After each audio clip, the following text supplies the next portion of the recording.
Well, hello. Welcome back to Paul's Outdoor Academy. On today's episode, I'm going to do something a little bit different than what I do normally. I'm not out fishing and having a good time. My trolling motor on my Triton has been acting up a little bit, and I looked online and it sounds to me like it is the switch that changes between the gears. And so on this episode, I'm going to see if I can just replace it with a brand new switch that came in the mail, and we're going to give that a shot. So wish me luck. I've never done this before. Let's just see how this goes.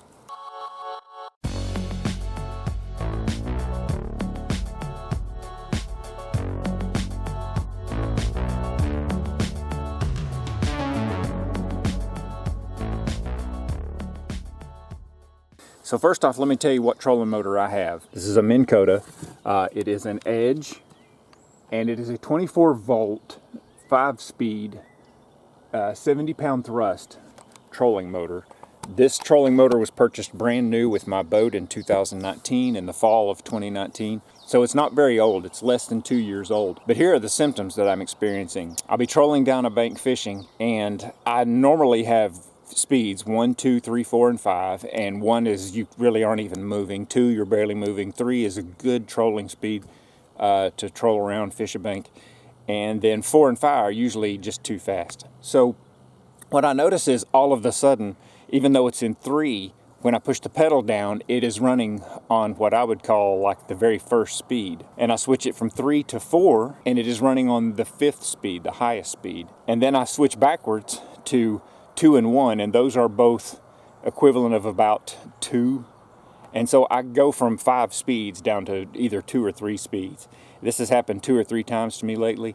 I don't see anything obviously wrong by looking at the pedal, and so I'm going to go ahead and pull it apart. I purchased a replacement speed switch for it, as you can see in the bag there.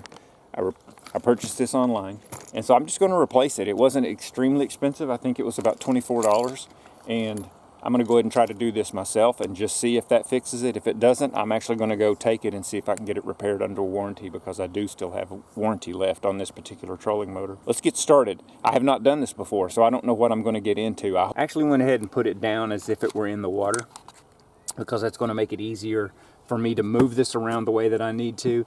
In order for me to really get this out and flip it over, I'm going to have to be able to get down inside here to a screw that's kind of recessed.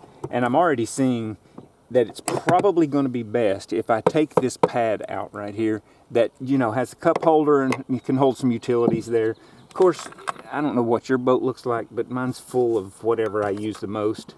So I went and got a cordless drill, and I'm just going to be very gentle with these screws that are in here, because I know this thing would break them if I'm not careful. I think they're all out. So you can see this is just an accessory tray, is all this is. All right, so far it has been 2 screws in the front, 1 screw in the back, and I have this whole unit free. So let's get this and see if we can flip this over. So I don't know why I haven't already covered this, but we're dealing with 24 volts with my trolling motor. You may have a 36 volt trolling motor, or you could just have a 12 volt trolling motor. Either way, whatever you have, I highly recommend that you have disconnected the power source from your trolling motor before you get to the point that I am right now. So the switch that I'm trying to get to is up in here. There is a clip down here that I'm going to have to get out. If I put my trolling motor on off, in the off position, which makes it really easy to remember, I put this in the off, the pin that I need to pull is facing the direction it has to be now for me to pull it out.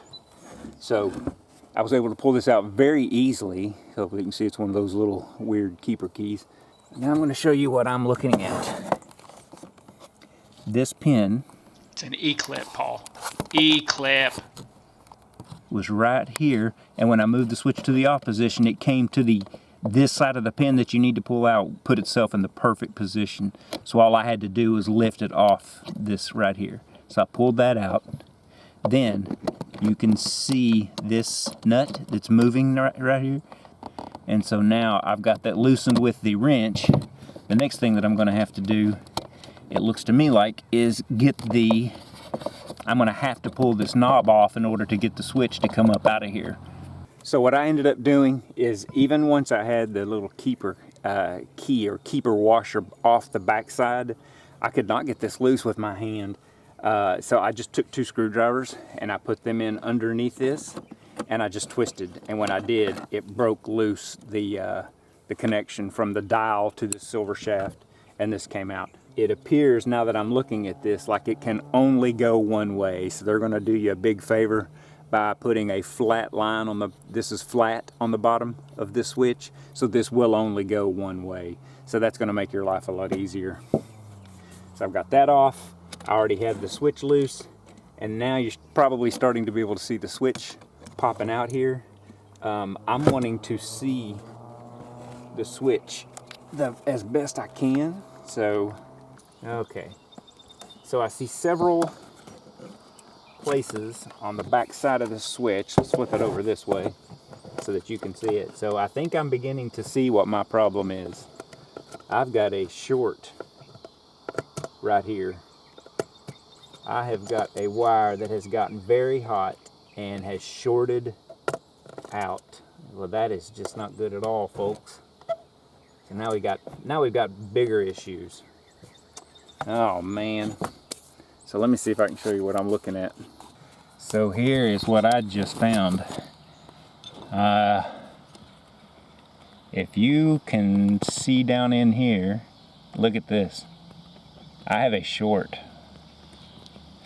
This thing has gotten so hot for some reason that it has melted here.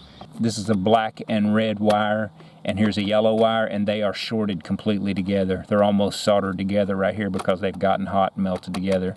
So now we're gonna have to get this out and look at the wires and see if there's something else that I need to do about this. Maybe even have to replace some wiring, I'm not sure.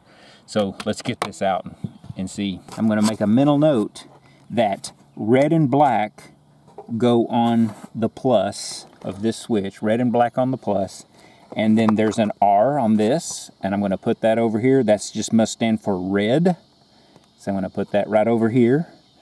And then there are 2 additional ones, and this one on the bottom is yellow. That's the one that looks like it really has had a bad problem. That goes here on yellow. There's actually a Y on this switch, and so there's yellow, and then there's a white wire, and there is a W. So it's white, yellow, red, and then power. And obviously this is the power, this red and black. I undid the power, I undid the red that's over here, and now I'm going to undo the yellow right here, and then I'm going to undo the white. So the switch is out. I'm checking my part numbers, they are identical. I want this to be able to move so I can show you this yellow wire. So I'm going to take this little keeper clip off right here, like this. You can see when I did that, the whole bundle of wires now is going to give me a little room to move them. So I'm just going to leave that on there for right now, but to make it easy for me to remember what I'm doing, I'm going to put the screw back in here. So I put the screw back in the hole. There's a hole right up here, and I'm fishing all the wires backwards out of this hole now that they're off the switch.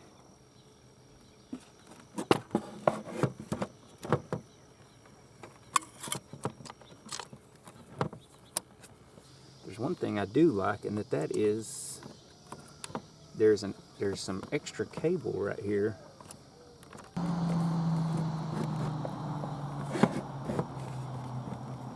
Loosen these 2 screws up.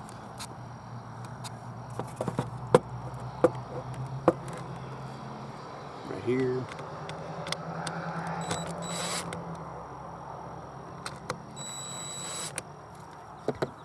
Now I've got a little play in the line.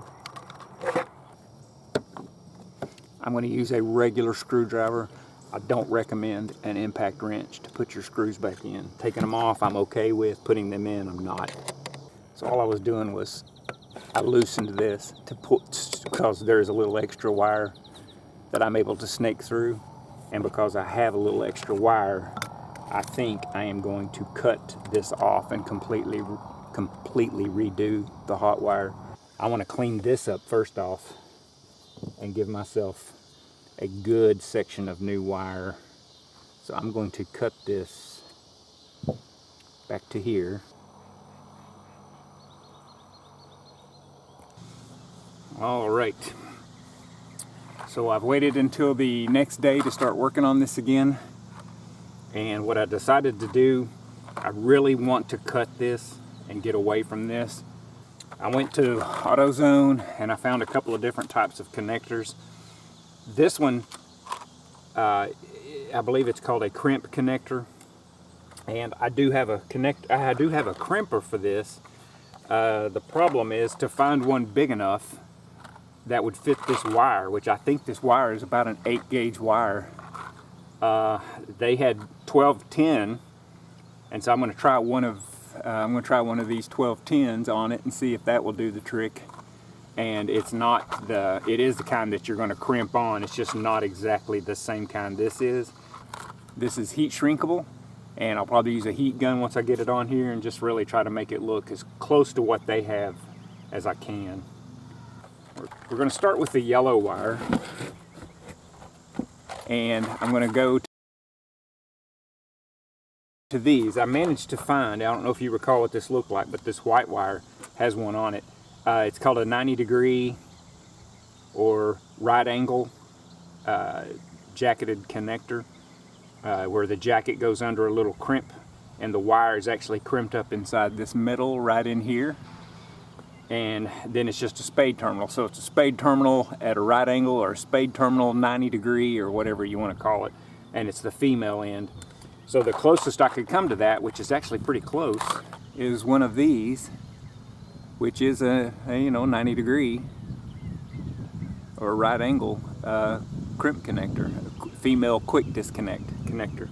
So my first thing I'm going to be doing is trying to get this on here and get this nice and tight, and I'm going to get you zoomed in so that hopefully I'm going to change the angle here just a little bit.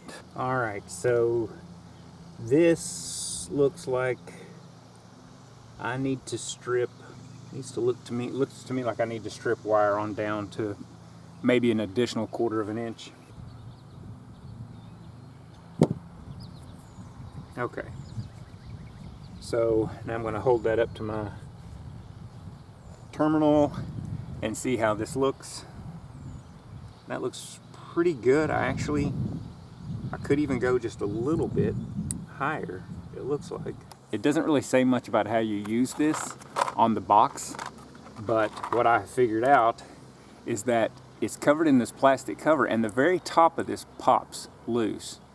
So what I did is I used a small screwdriver and I put it up inside here. I want you to be able to see this was down inside this jacket. And I used a screwdriver and forced it out the other side so that I can crimp this connector without destroying the protective plastic cover. So I'm going to take this, now that I've got this like this, I'm going to put this on the wire.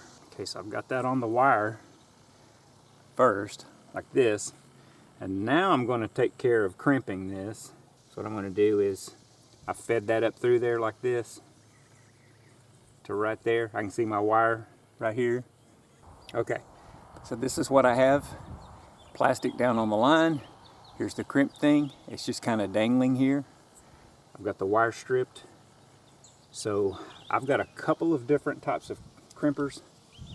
This is a I believe they're called open barrel crimpers.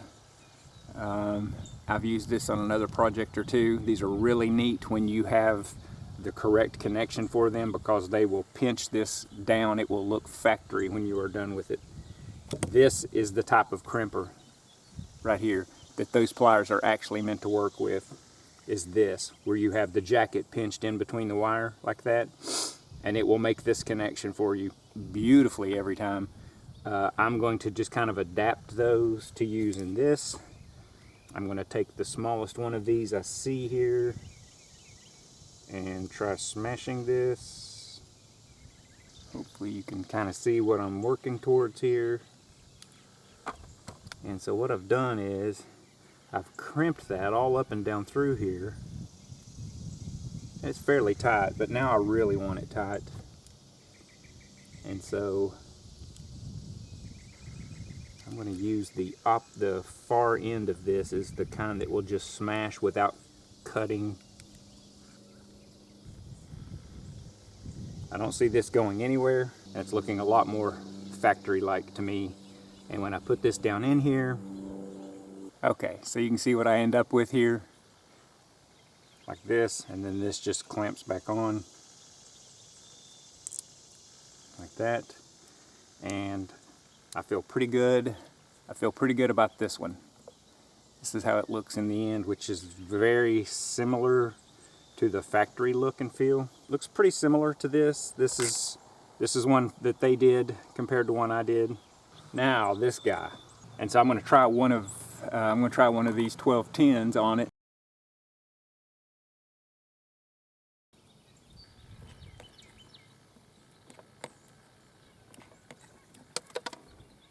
And that worked pretty well.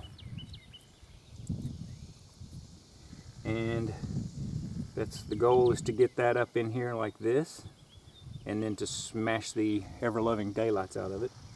And so let's see if we can get this to work on this well enough. I put it through here to there.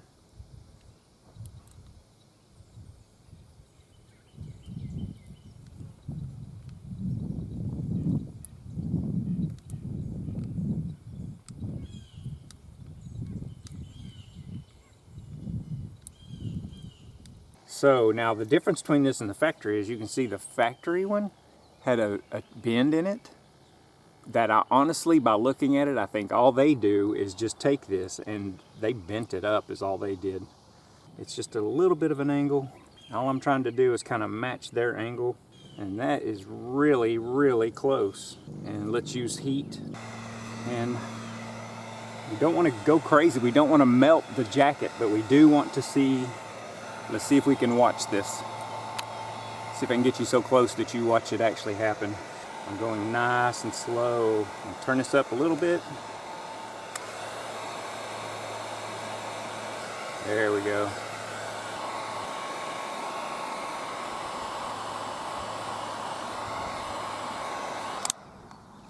Now that's it, and I'm going to stop right there. And hopefully you can see how the pink now is sort of joined to this. It actually, that's so warm, it actually ends up kind of melting this to this wire. So that's done, and this is done. So now it's going to be just a matter, ow, boy, that's hot. Now it's going to be a matter of just getting this back together.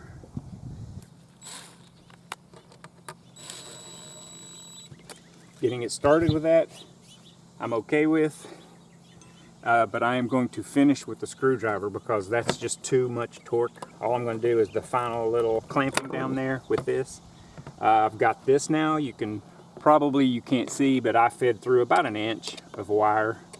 And so I'm going to tighten these back down. Don't over tighten them. I kind of feel that bottomed out right there, and that's bottomed out. So I'm going to stop right there. These wires go through an opening underneath here. A lot of this is just going to be redo what you undid. So I'm going to put that through there, and that's going to come out the other side. And now I'm going to pull that through from underneath. I'm going to take this one, do the exact same thing. I'm going to put it down here. Now it's coming up through the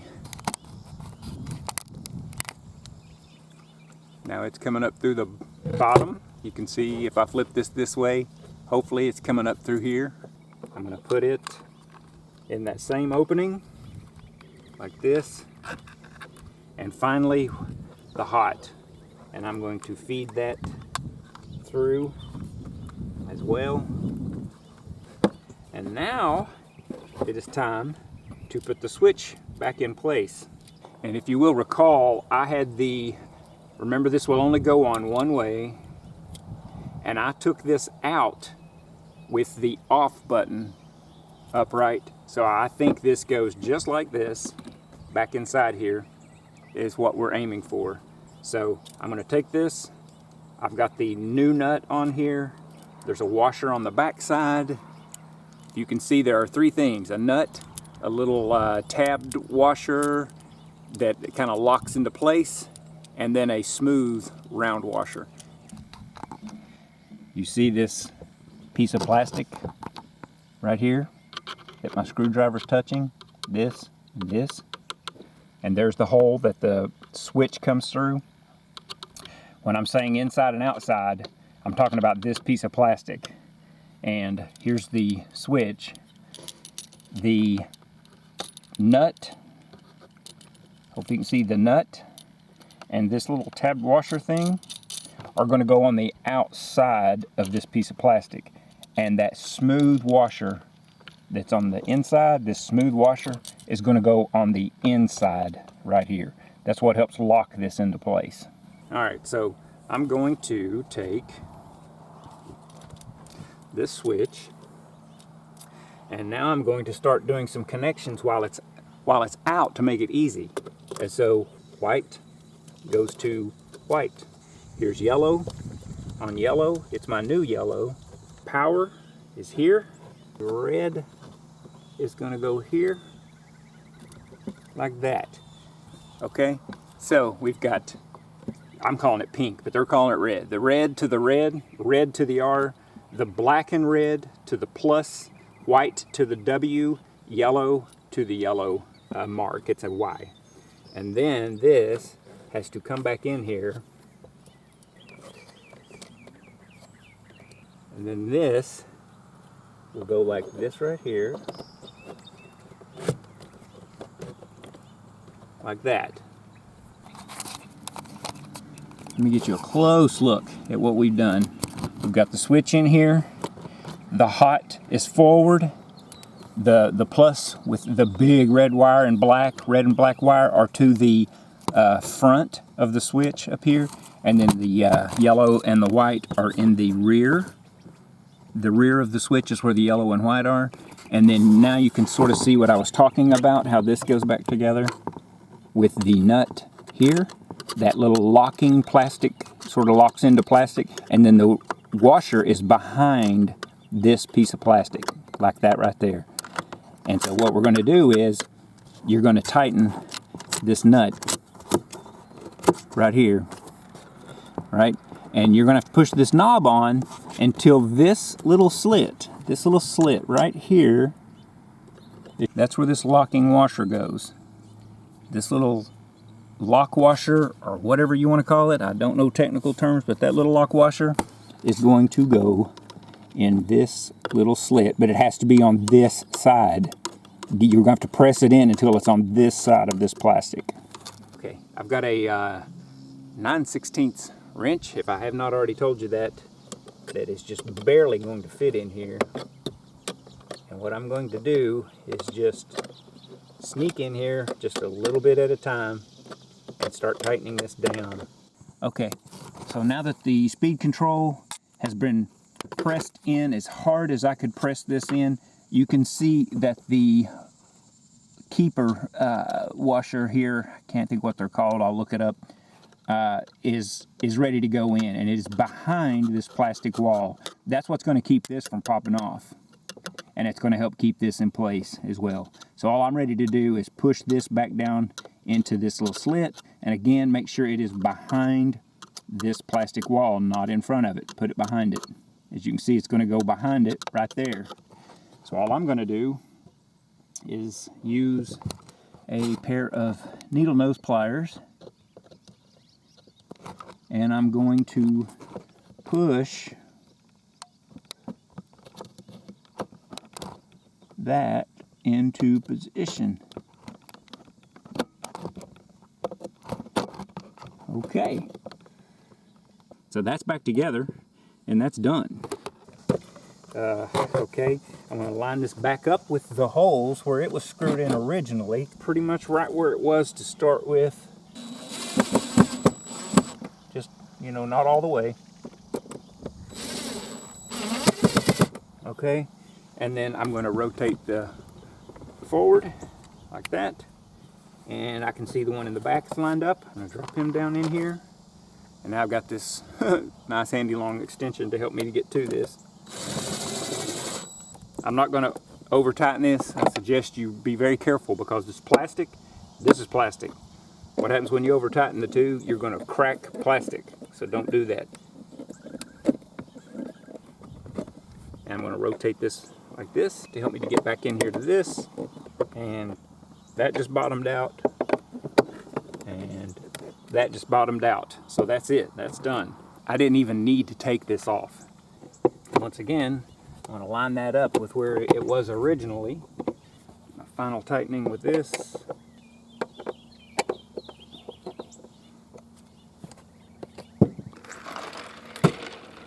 Ta-da! And folks, we're done. This is back together, has a new switch in it. I've got the short taken care of and I've got the switch replaced. But I think I've got my issues taken care of. So I hope you enjoyed this how-to video. Anytime I do something like this, I'll try to film it in case you want to know how I fixed something or how I repaired or how I replaced something. So that's how I did my Minn Kota Edge 70-pound thrust 24-volt trolling motor. And I hope you enjoyed this video. I hope you will smash that like button down below if this was helpful at all. And I really would appreciate it if you'd subscribe to my channel. That would be awesome. So thank you once again for joining me for another video from Paul's Outdoor Academy. God bless. Good luck out on the water.